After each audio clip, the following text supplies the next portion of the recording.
오늘은 시내산의 엘리야 이야기 두 번째 시간입니다. 갈멜산에서 450명의 바알 예언자들과의 대결에서 멋진 승리를 일궈냈던 엘리야. 그런데 그 승리의 기쁨도 잠시뿐이었습니다.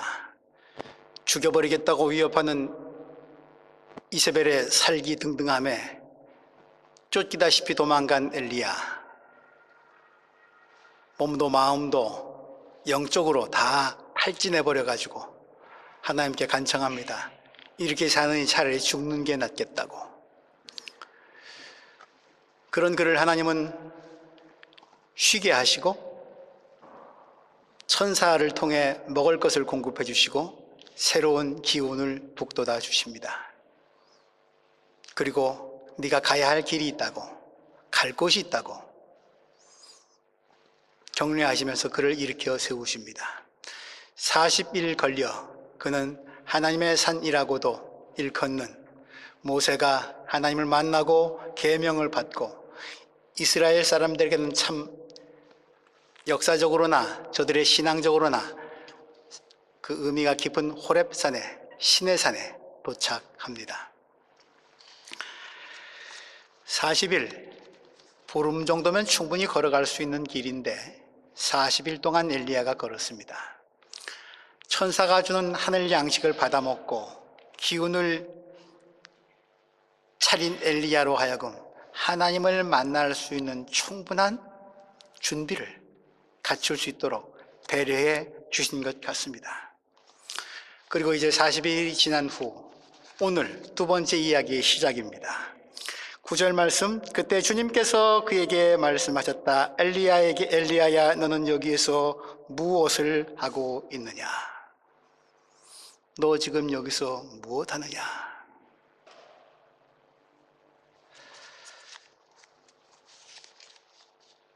하나님의 물음,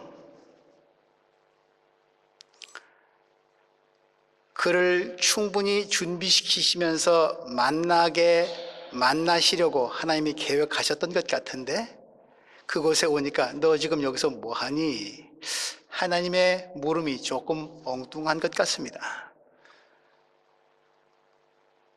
만나시려면 도착한 엘리야에게 당장 무엇을, 그에게 필요한 무엇을 쑥쑥 좀 주실 일이지 엉뚱한 질문을 던지십니다. 그런데 하나님의 질문보다도 엘리야의 답변이 더 엉뚱합니다. 그는 준비를 했는지 40일 동안 내가 하나님 만나면 이런 말 좀 털어놓아야 되겠다고 작심을 했는지 일사천리로 대답합니다. 10절 말씀이죠. 나는 이제까지 주 만군의 하나님만을 열정적으로 섬겼습니다. 그러나 이스라엘 자손은 주님과 맺은 언약을 버리고 주님의 제단을 헐었고 주님의 예언자들을 칼로 쳐 죽였습니다. 이제 나만 홀로 남았는데 그들은 내 목숨마저도 없애려 찾고 있습니다.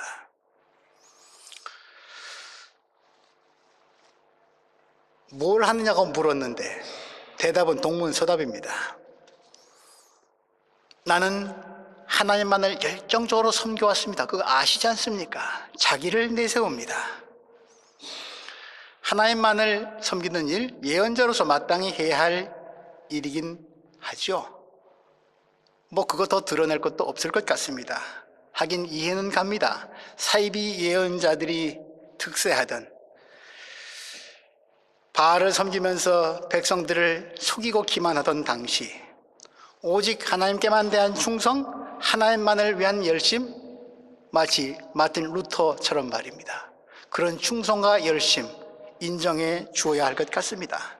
그러나 그것을 예언자라는 사람이 자랑하듯 드러내면서 스스로 내가 이만큼 의로웠지 않습니까? 라고 자기 정당성을 주장하는 것, 그의 이제까지의 꿋꿋한 충성과 헌신을, 그 빛을 가려버리는 것 같습니다.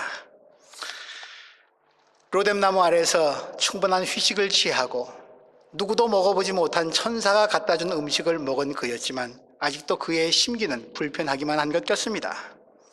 40일이 흘렀지만 하나님을 만날 준비를 한 사람처럼 보이질 않습니다. 이어서 그는 속사포처럼 죄를 고발합니다.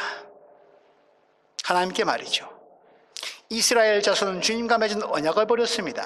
주님의 제단을 헐었습니다. 주님의 예언자들을 칼로 쳐서 죽였습니다. 엘리야의 고발 대상을 가만 보십시오. 자기를 죽이겠다고 협박한 이세벨이나 아합을 고발하고 있는 게 아닙니다. 엘리야가 검사가 돼가지고 재판장이신 하나님께 고발하고 있는 피고는 이스라엘 전체 백성입니다. 나 하나 빼고.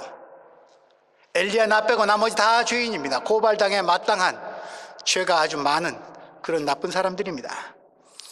그리고 엘리야 검사가 고발한 죄목들 다 사실입니다. 약속 불이행,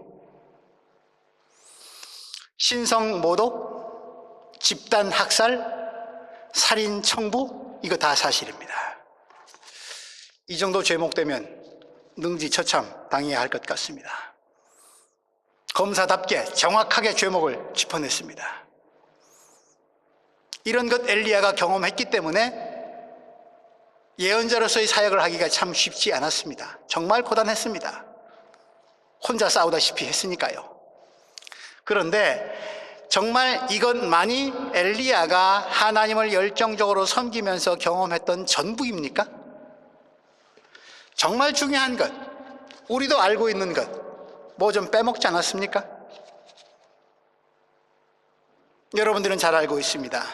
이세벨이 왜 엘리야를 죽이려고 하는지를. 갈멜산 사건 때문 아닙니까? 아합 왕과 450명의 바알 예언자들 앞에서 무너진 주님의 제단을 다시 고쳐 쌓고 엘리야가 기도하니까 주님의 불이 하늘에서 떨어졌고 온 백성이 땅에 엎드려 하나님만이 우리 주님이시다라고 고백하면서 바알로부터 돌아섰지 않습니까? 그리고 바알 예언자들 모두 처형당하지 않았습니까? 바알이 얼마나 형편없는 우상인지 온 천하에 다 드러낸, 창피도 그런 창피를 당할 수가 없는 그런 결정적인 사건, 죽을 때까지 잊어먹을 수 없는 사건, 그 사건을 지금 엘리야는 언급하지 않고 있습니다. 하나님 앞에서 말입니다. 자기가 한 일은 의롭다고 드러내면서 남은 죄목을 걸어서 다 고발하면서 자기가 자기 능력으로는 감당할 수 없었던, 그러나 하늘의 도우심만이 있었기에 가능했던 그 사건을 언급하지 않고 있습니다.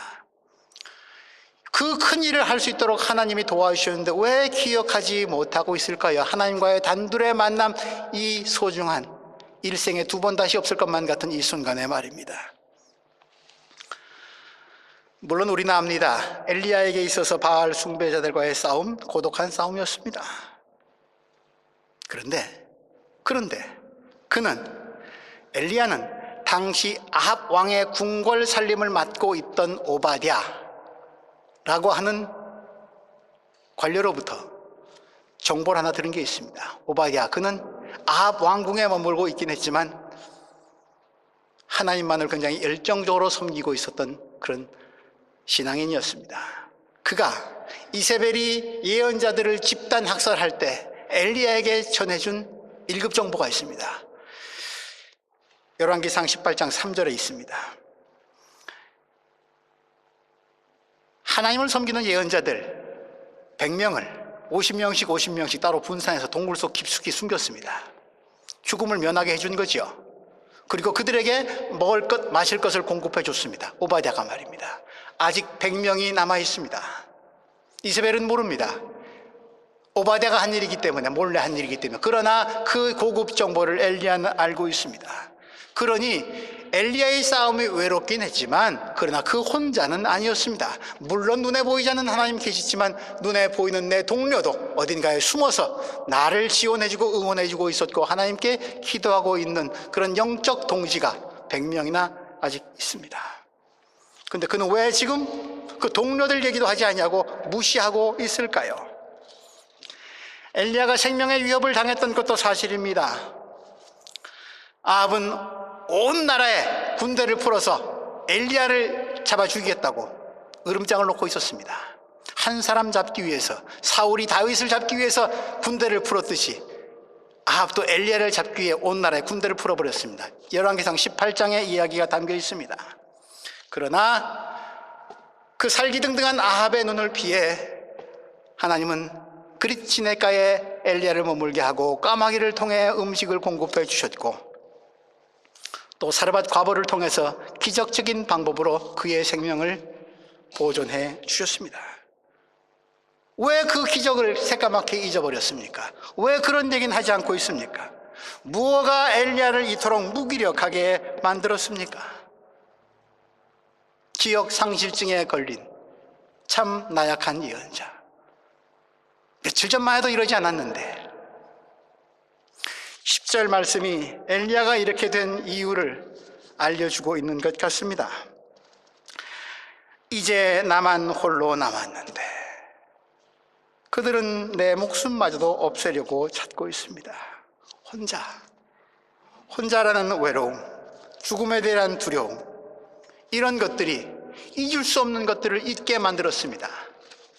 은혜를 망각하게 했습니다. 잊어야 할 것, 잊지 말아야 할 것을 잊어버리니까, 은혜를 망각하니까 세상이 두렵습니다. 내가 해야 할 일, 마땅히 해야 할 일, 이제껏 잘 감당해 왔는데 그것 하는 게 싫습니다. 이제는 당당했는데, 아합 앞에서도, 이세벨 앞에서도 당당했는데 이제 내가 처량해 보입니다. 불쌍해 보입니다. 차라리 죽고 싶습니다. 우리 또한 마찬가지 아닙니까? 지난날에 경험하고 배운 바를 잊어먹으면,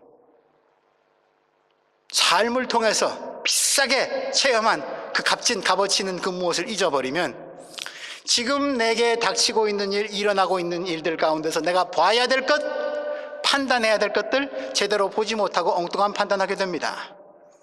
역사로부터 배우지 못하는 민족에게 역사는 비참하게 되풀이 되듯이 말입니다. 엘리야의 자기 정당화, 타인을 향한 정죄, 자기 연민과 푸념과 체념은 사실 그 근거를 따지고 보면 하나님께 대한 불평, 불만입니다.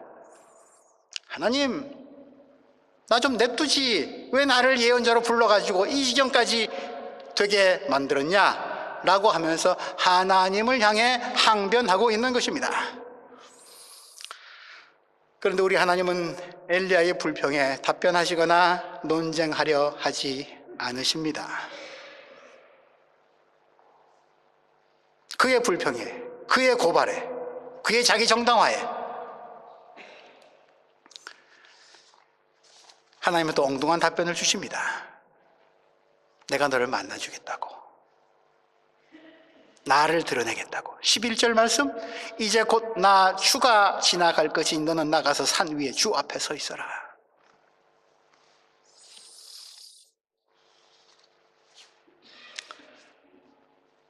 그리고 우리가 잘 아는 엄청난 일들이 그 시내산 위에서 터집니다. 하나님은 먼저 산을 쪼개고 바위돌을 부수는 크고 강한 바람으로 나타나시는 듯 했습니다. 크고 강한 바람 보여주시자 엘리야는 속으로 이렇게 생각했을지도 모릅니다. 하나님, 그러면 그렇죠. 당신의 능력은 정말 대단합니다. 이 능력을, 이 강한 폭풍을 일으키시는 당신의 능력을 저 못된 이세벨에게 퍼부어주십시오. 그녀를 날려보내십시오. 이왕 날리는 김에 아합도 그 졸개들도 다 한꺼번에 날려보내주십시오. 쓸어버리소서 주여. 아마 그렇게 속으로 쾌재를 부르면서 기도했을지 모릅니다. 그런데 하나님 거기에 그 기도에 응답지 않으셨습니다. 하나님은 강한 바람 속에 계시지 않았습니다. 바람이 지나간 뒤에 지진이 일어났습니다. 아하, 이거구나. 주여, 저 땅이 더 크게 입을 벌려서 저 악녀를 흔적도 없이 삼켜버리게 하여 주옵소서. 주여, 주여. 그렇게 두 손 들고 큰 소리로 기도했을지 모릅니다. 그러나 참 이상하게도 하나님 응답하지 않으십니다. 하나님은 지진 속에 계시지 않았습니다. 지진이 지나가고 난 뒤에 불이 났습니다. 불을 보니까, 바람도 아니고 지진도 아니고 불을 보니까 잊어먹었던 게 갑자기 불현듯 생각났습니다. 아하, 맞아. 갈멜산에서 하나님이 불로 심판하셨지. 맞아, 불이야. 세 번째가 정답이야. 주여 태워버리소서. 갈멜산에서 보여주셨던 불보다 더 뜨거운 불을 내리사 이세벨과 아합이 저지른 그 모든 죄악을 다 살라버리소서. 그러나 하나님은 응답하지 않으셨습니다. 불 속에도 하나님은 계시지 않았습니다.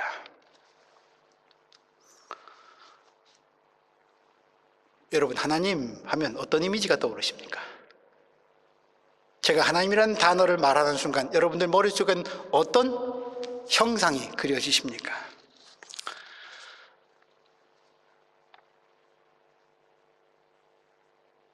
얼마 전까지 세계적인 베스트셀러가 되었던, 우리 한글로도 번역이 되었고 굉장히 많은 나라의 언어로 번역된 윌리엄 폴이라고 하는 사람이 쓴 오두막이라고 하는 책이 있습니다.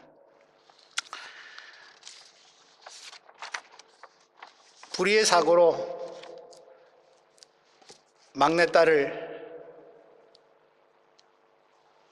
잃고 고통 속에서 괴로워하면서 자책감에 사로잡히는 아빠가 만난 하나님의 이야기입니다. 그는 우리가 갖고 있는 하나님의 이미지를 아주 파격적으로 깨뜨려 버립니다. 오두막에서 이 자책감에 괴로워하던, 슬픔의 깊은 수렁에 빠진 아버지가 만난 하나님은 딸을 잃어버렸던 그 산골 깊숙한 곳에 다 쓰러져가는 오두막에서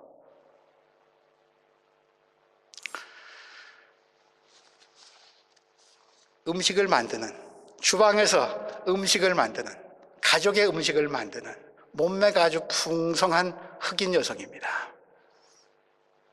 파격적입니다. 뚱뚱한 여성 흑인, 하나님 이미지하고 여러분들 잘 맞춰지십니까? 그 뚱뚱한 흑인 여성 하나님이 만드는 음식, 그 레시피는 늘 특별합니다. 늘 군침이 돌게 합니다. 고통과 죄책감에 사로잡혀 있는 그에게 맛있는 음식을 주면서 참 대화를 부드럽게 이끌어 갑니다. 아버지처럼 차려놓은 밥상에 탁 앉아가지고 받아먹고 한 말씀 훈계하시는 것이 아니라 엄마처럼 상 차려주고 입에 떠넣어주면서 다정하게 얘기합니다. 윌리엄 폴 오두막, 한번 접해서 읽어보실 수 있기 바랍니다. 하나님을 어떤 특정한 이미지로 만들지 마십시오. 하나님을 이미지화하게 되면 그 이미지는 내가 이제껏 살아왔던 경험의 틀 속에서 그려지는 이미지이기 때문에 그 순간 하나님은 내 생각의 틀에 맞는 형상으로 변형되고 고정화되고 맙니다. 결국 하나님을 내가 원하는 하나님으로, 내가 필요할 때 심지어 꺼내서 사용할 수 있는 하나님으로 전락시켜버리고 맙니다. 폭풍과 지진과 불, 충분히 하나님이 나타나시고도 남을 만한 이미지인데 적어도 하나님은 이 정도는 돼야지 나타나시죠. 그런데 하나님은 거기에 계시지 않습니다. 낙심과 괴로움에 몸부림쳤던 엘리야, 저기도 하나님이 안 계시다면 나는 어찌하라고. 그의 심경이 어떠했을까요? 성경은 계속해서 이야기합니다. 그 불이 난 뒤에 부드럽고 조용한 소리가 들렸다. 엘리야는 그 소리를 듣고서 외투 자락으로 얼굴을 감싸고 나가 동굴 어귀에 섰다. 바로 그때 소리가 들렸다. 드디어 하나님이 당신을 드러내셨네요. 어떻게? 부드럽고 조용한 소리로. 히브리어 성경에 써있는 이 부드럽고 조용한 소리는 번역이 마땅치가 않다고 합니다. 우리 한글로는 부드럽고 조용하다, 독일어는 슈트레스 잔트스 자웬 그렇게 써있긴 합니다만 충분치 못합니다. 심지어는 사운드 오브 사일런스, 침묵의 소리라고까지 번역을 하는 영어 성경도 봤습니다. 어떤 소리가 부드럽고 조용한 소리인지 해주고 있지 않습니다. 또 그 소리가 엘리야에게 무슨 말을 구체적으로 해줬는지 성경은 거기에 대해서도 언급이 없습니다. 다만 그 부드럽고 조용한 소리가 엘리야에게 하나님이 오셨구나라고 하는 느낌을, 깨달음을 갖게 해 주었던 것만큼은 사실인 것 같습니다. 왜냐하면 그 엄청난 폭풍과 지진과 불에도 별로 요동하지 아니하고 주여 주여 주여 하면서 나타나시옵소서라고 기도하던 엘리야가 두려워서 얼굴을 외투로 감싸면서 동굴 앞으로 나갑니다. 되게 겁먹은 거죠. 드디어 오셨구나. 하나님 앞에 서게 된 자기 실존을 느낀 거죠. 그렇습니다. 하나님은 우리가 원하는 때 원하는 방식으로 화끈하게 나타나시면 좋겠는데 그렇지 않으십니다. 우리가 예측하는 대로 일하시지도 않습니다. 또 게다가 언제나 같은 방법으로 일하시지도 않습니다. 만일 하나님이 세상을, 사람들을 겁먹게 하고 주눅들게 하고 무서워 꼼짝 못하게 하는 방식으로 일하신다면 세상의 구원을 위해서 당신의 아들을 지극히 작고 여린 아기의 모습으로 보내지 않으셨을 겁니다. 당신의 아들을 십자가에 매다는 인간들을 가만 놔두지 않으셨을 겁니다.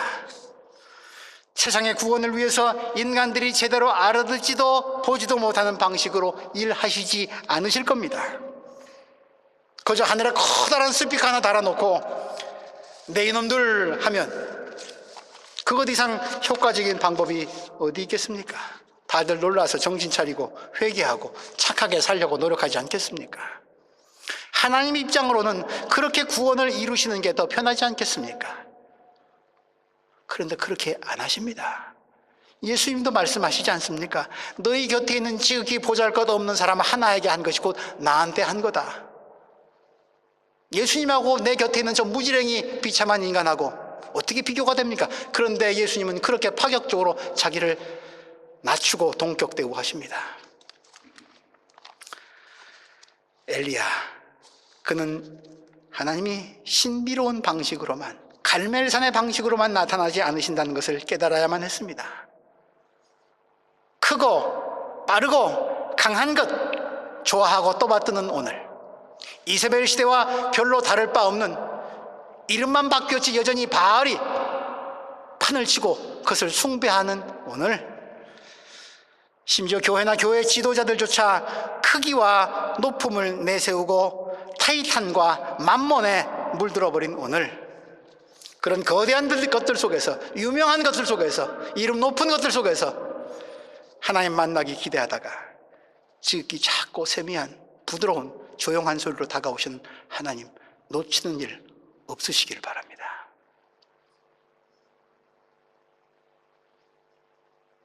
예수님도 이 세상에 사실 때 그러하셨습니다. 여러분도 오늘 주보 받으셨는데 오른쪽 면 이사야서 42장 1절에서 4절 말씀, 나의 종을 보아라. 예수 그리스도를 가리키는 예언자의 말씀입니다. 2절, 그는 소리치거나 목소리 높이지 않으며 거리에서는 그 소리가 들리지 않게 하실 것이다. 그래서 예수님의 소리는 많은 사람들한테 무시당했나 봅니다. 작은 소리라도 붙잡을 수밖에 없는 한계 상황에 있는 사람들만이 그분의 소리를 들을 수 있었나 봅니다. 엉뚱한 것 바라고 있었던 종교 지도자들은 예수님의 소리가 안 들렸나 봅니다. 왜요? 소리치거나 목소리 높이지 않았기 때문에. 아마 예수님이 지금 이 자리에 오신다면 저처럼 마이크 대고 설교하지는 않으실 것 같습니다. 그는 상한 갈대를 꺾지 않고 꺼져가는 등불을 끄지 않고 진리로 공의를 베풀 것이다. 이게 작고 조용하신 분 아닙니까? 큰 것 좋아하지 않으신 분 아닙니까? 상한 갈대, 별 일 없는 건데 그거 꺾어버려야지 다른 갈대가 잘 자랄 텐데 그 작은 것 무시하지 않으십니다. 꺼져가는 등불, 꺼져가는데 그 내비로도 못 돕니까? 그것까지도 안타까워서 바라보십니다. 조용하고 부드러운 소리로 다가오시는 하나님과 소리치거나 목소리 높이지 않는 하나님의 종과 유사한 것이 많지 않습니까? 그분이 이루시는 것이 공의랍니다. 그래서 우리같이 모자란 사람도, 부족한 사람도, 꺼져가는 등불도 상한 갈 때도 그분께 희망을 걸 수 있답니다. 오늘도 주님은 여전히 작고 세미한 음성으로, 조용하고 부드러운 음성으로 다가오십니다. 때문에 놓치기 쉽고 듣지 못하기 쉽습니다. 하지만 우리가 저런 사이렌 소리 속에서도 예배에 집중할 수 있듯이 세상의 시끄러움에 사로잡히지 아니하고 마음으로 주님께 귀를 기울일 때, 그때 우리는 흔들리지 않고 여전히 그분과 함께 걸을 수 있는 다음 발자국을 허락받을 수 있을 것입니다. 사순절입니다. 뭘 많이 행하려고 금식도 절식도 기도도 많이 해보려고 하는 건데, 나중에 그것이 하나님 나는 이렇게 의롭게 살아왔습니다, 그런데 이게 뭡니까? 라고 엘리야처럼 불평하는 불평거리가 되지 말게 하십시오. 차라리 뭘 많이 행하는 것보다 이제까지 행해왔던 데에서 차라리 물러나십시오. 내 이름으로 이루려고 했던 것에서 잠시 물러나 보십시오. 내가 떠드는 게 아니라 하나님의 소리를 더 많이 한번 들어보십시오. 그게 기도죠. 그렇게 하기 위해 침묵의 시간을, 고요함에 머무는 시간을 더 많이 가져보실 수 있기 바랍니다. 프랑스 동부의 카르투시오라고 하는 봉쇄된, 외부의 접근이 금지된 그런 수도원이 있습니다. 좀 오래된 이야기이긴 합니다만 10여 년도 훨씬 전에 이 수도원의 이야기를 다룬 위대한 침묵이라는 이름의 영화가 나왔습니다. 독일에서도 아마 상영된 것으로 알고 있습니다만 이 사순절 기간에 이 영화 한번 감상해 보시기 바랍니다. 큰 사건도 별로 없고 자막 처리 정도입니다. 위대한 침묵, 2시간이 넘는 침묵의 영화입니다. 우리가 침묵을 얼마나 고통스럽게 생각하는지, 우리가 얼마나 시끄러운 소음 속에서 익숙해져 있는지, 잠시라도 소리가 들리지 않으면 얼마나 불안한지, 이런 상태 속에서 우리가 내적 평화, 영혼의 평화, 세상의 평화, 관계의 평화 바랄 수 있는지. 시끄러운 거 좋아하는데, 떠드는 거 좋아하는데, 그것도 모자라서 귀에 뭘 꼽아야만, 다른 사람 소리는 안 들어야만 내가 식성이 풀리는 정도의, 청력이 상실될 것을 염려할 정도의 디지털 문명 시대에 침묵의 소리 어떤 건지, 침묵 속에서 소리가 들리는지 한번 경험해 보실 수 있기 바랍니다. 그렇게 나타나신 하나님은 엘리야에게 다시 물으십니다. 너 여기서 뭐하냐? 똑같은 물음입니다. 그리고 엘리야는 여전히 또 똑같이 대답합니다. 한자도 틀리지 않습니다. 아까 처음에 대답한 것과 똑같이 대답합니다.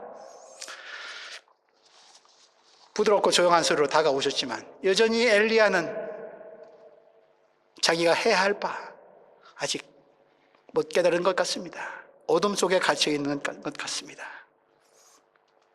그는 또 불평합니다. 사실 포기하겠다는 거죠. 나 예언자 짓거리지 더 이상 못 해먹겠다고. 근데 이번에 하나님은 다르게 응답하십니다. 엘리야의 불평, 불만, 그 심조에 무엇이 있는지, 그의 외로움과 적막함을 이해하시기 때문에 그것 달래주시면서, 그러나 단지 한 가지, 그가 보지 못했던 것을 다시 깨우쳐 주십니다. 너 혼자 일하는 거 아니라고. 그 잘못 판단하고 있는 것을 다시 일깨워 주십니다. 과거에도 그랬고 지금도 그렇고 앞으로도 그럴 것이고 너 혼자 일하는 거 아니야. 그러면서 새로운 임무를 주십니다. 첫 번째 15절입니다. 주님께서 그에게 말씀하십니다. 너는 돌이켜 광야길로 해서 다마스쿠스로 가거라. 거기에 이르거든 하사엘에게 기름 부어 시리아의 왕으로 세우고. 엘리야의 첫 번째 임무, 하사엘에게 기름 부어 시리아 왕으로 세우는 겁니다. 이게 무슨 말인가? 시리아, 이스라엘의 이웃나라입니다. 하사엘 왕족이 아닙니다. 다마스쿠스는 시리아의 수도입니다. 왕족이 아닌 사람에게 기름 부어서 왕으로 세우라는 겁니다. 이거는 쿠데타죠. 혁명이죠. 정치혁명입니다. 그 일을 엘리야에게 시키는 겁니다. 이 일은 나중에 사실대로 이루어집니다. 그리고 시리아가 이스라엘을 칩니다. 우상 숭배하는 나라, 징벌의 도구로 사용하십니다. 그대로 이루어집니다. 하나님이 일으키신, 외부의 사람들을 동원해서 일으키신 정치혁명입니다.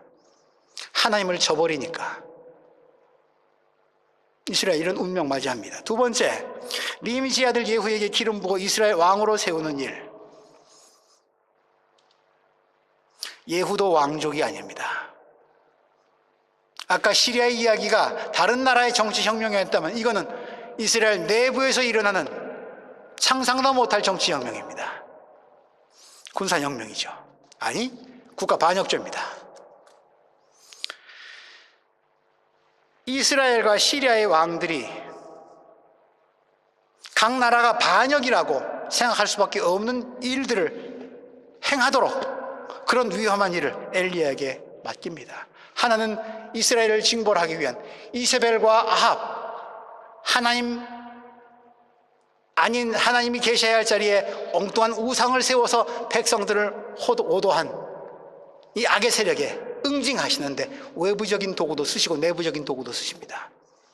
엄청난 정치적 혁명을 일으키십니다.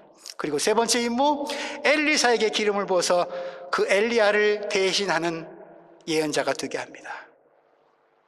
잘못된 정치 종교 심판하시는데 심판만이 아니라 돌아올 수 있도록 그들이 다시 소생할 수 있는 움터, 움막 제공하십니다. 그것이 엘리사가 할 일입니다. 하나님의 이름으로 잘못된 우상에게 나인 작별을 고하고 하나님께 돌아왔을 때 그들을 반겨 맞이할 수 있는 하나님의 말씀의 전당, 그것 세우는 일, 엘리사가 맡습니다. 그리고 이렇게 얘기하시네요. 17절, 하사엘의 칼을 피해 도망가는 사람은 예후가 죽일 거고 예후의 칼을 피해 도망가는 사람은 엘리사가 죽일 것이다. 이방 나라의 왕, 이웃 나라의 왕과 이스라엘의 왕 둘 다 정치적인 혁명을 통해서 일으키신 왕들이 그 일을 감당할 것이고 또 엘리사가 네 뒤를 이을 예언자가 우상을 제거하는 일, 하나님의 나라를 이루는 일에 그들을 사용할 것이다. 엘리야는 생각도 못한 일입니다. 상상도 안 되는 일입니다. 그 일을 하나님이 이루시겠다고, 도저히 있을 것 같지 않은 방법을 통해서 그 일을 이루겠다고 하나님이 말씀하십니다. 그러니 너는 그 일을 지금 시작하는 거다. 끝장 보려고 하지 마라. 끝은 다른 사람에게 맡겨라. 하사엘에게, 예후에게, 엘리사에게. 아니, 그들도 과정일 것이다. 마침표는 내가 찍는다. 갈멜산에서 이겼다고 다 끝장난 거 아니다. 이세벨이 너를 죽이겠다고 위협하는 것, 그것이 지진처럼, 천둥처럼, 폭풍처럼 들리고 보이느냐? 그것으로 끝이 아니다. 내가 한다. 나의 생각은 너의 생각과 다르다. 하나님은 그 말씀을 지금 엘리야에게 하고 계신 것이죠. 내가 계획한 것이 있는데 그 일에 너는 과정에 쓰임 받을 뿐이야. 마무리는 아니야. 마무리 누가 할지 그거는 다음 후계자에게 맡길 일이고 너는 너의 과정에 충실해. 모세도 그러했죠. 그렇게 어렵게 40년 이끌었는데 그는 가나안 땅 밟지도 못했습니다. 여호수아에게 넘겼습니다.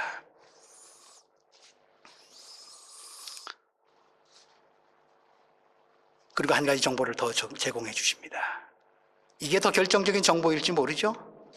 마지막 18절 말씀, 이스라엘에 7,000명을 남겨놓을 터인데 그들은 모두 바알에게 무릎 꿇지도 아니하고 입을 맞추지도 아니한 사람이다. 신앙의 변절자가 아닌 사람들, 지조 있는 사람들, 순결한 신앙을 간직하고 있는 하나님의 사람들, 그들이 7,000명이나 있답니다. 지금은 100명 정도의 정보는 갖고 있는데 7,000명?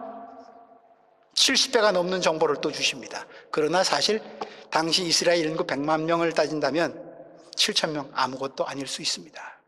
그러나 기드온 300명 용사로 12만 대군을 물리치신 하나님, 7,000명 엄청난 병력이 될 수 있을 것 같습니다. 내 눈에 안 보인다고, 7,000명이 안 보인다고 하나님이 일하시지 않는 것 아니란 말이죠. 내 방식대로 판단하고 내 방식대로 고집 세우고 거기에 얼마나 많은 위험과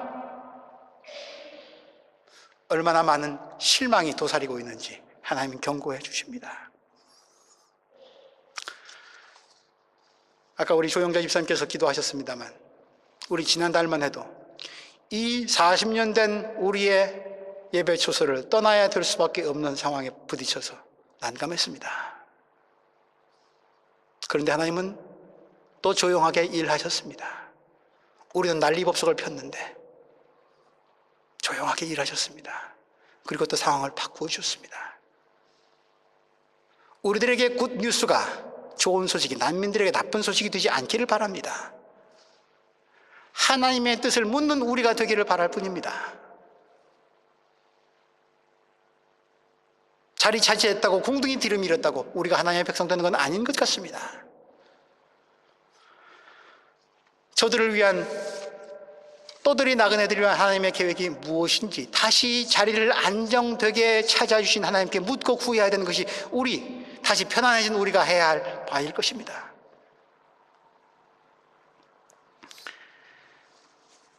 말씀을 마무리합니다. 1부, 2부에 걸쳐서 진행된 엘리야의 이야기, 사실 말씀드리고 싶은 게 더 많습니다.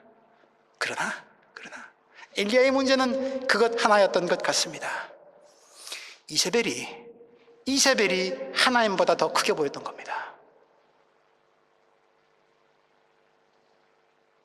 그리고 지금의 내가 닥친 문제가 과거에 내게 부어주신 하나님의 은혜보다 더 크게 다가왔습니다. 절망이 은혜보다 클 때, 사람이 하나님보다 크게 보일 때 죽고 싶습니다. 하나님이 만나 주셔도 늘 똑같은 말만 되풀이할 뿐입니다. 우리는 엘리야가 살았던 시대와는 다른 시대를 물론 살고 있죠. 그러나 우리를 낙심과 절망, 지침과 피곤으로부터 돌아가게 하는 길, 엘리야의 이야기를 통해서 우리 다시 배울 수 있다고 생각합니다. 혼자 힘으로 모든 것 다 하려고 하지 않아야 될 것입니다. 우리 교회 50년 역사가 그러했습니다. 함께 했습니다. 그리고 엘리야에게 7,000명의 응원군이 되어주듯이 앞장서서 일하신 분들도 있지만 숨어있는 동굴 속에 숨어있는 100명과 하나님이 남겨주신 7,000명이 없었더라면 엘리야의 이야기는 씌어지지 않습니다. 50년 역사책, 우리 지금 편집위원회에서 만들려고 애를 많이 쓰고 있는데 교우 여러분들의 절대적인 도움이 필요합니다. 여러분들의 역사의 경험과 이야기가 필요합니다. 그래야 역사가 살아납니다. 아니면 죽은 문자가 되고 말 것입니다. 답답해질 때, 외로워질 때, 힘들어질 때 조금 물러나십시오. 골방을 찾으십시오. 조용한 시간 가지십시오. 일부러라도 내 말소리 줄이고 라디오 텔레비전 끄고 하나님의 소리에 좀 부드럽고 조용하게 다가오시는 하나님의 소리에 귀를 기울이실 수 있기 바랍니다. 그러면 그분 말씀하십니다. 여기 동굴 말고 너 일하는 대로 돌아가. 복귀해. 가정으로, 학교로, 직장으로, 일터로.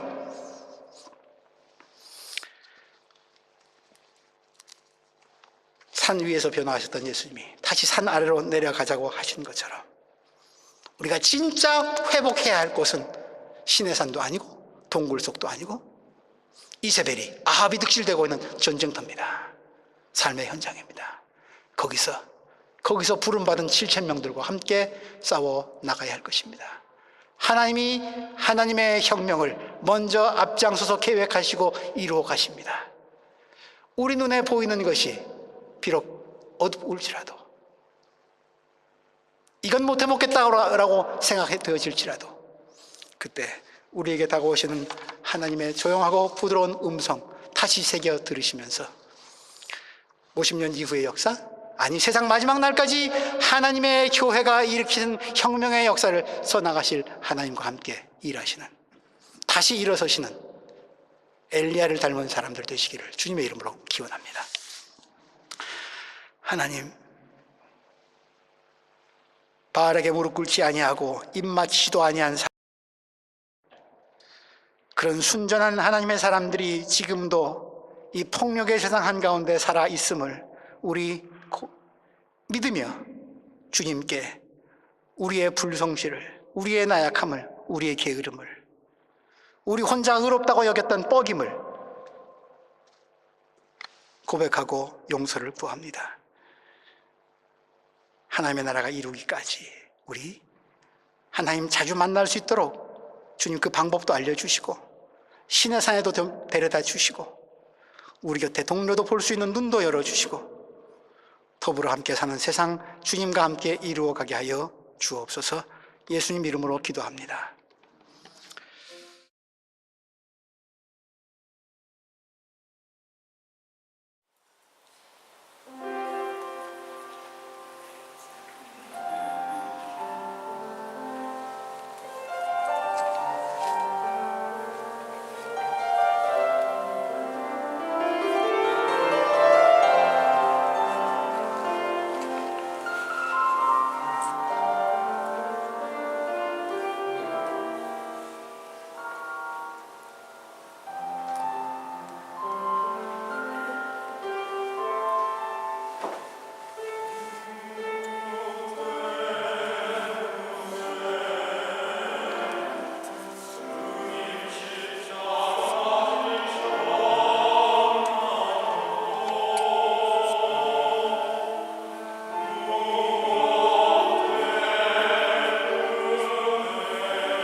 주어진 삶이 주님의 것이라. 그 믿음으로 이 길을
내게 주어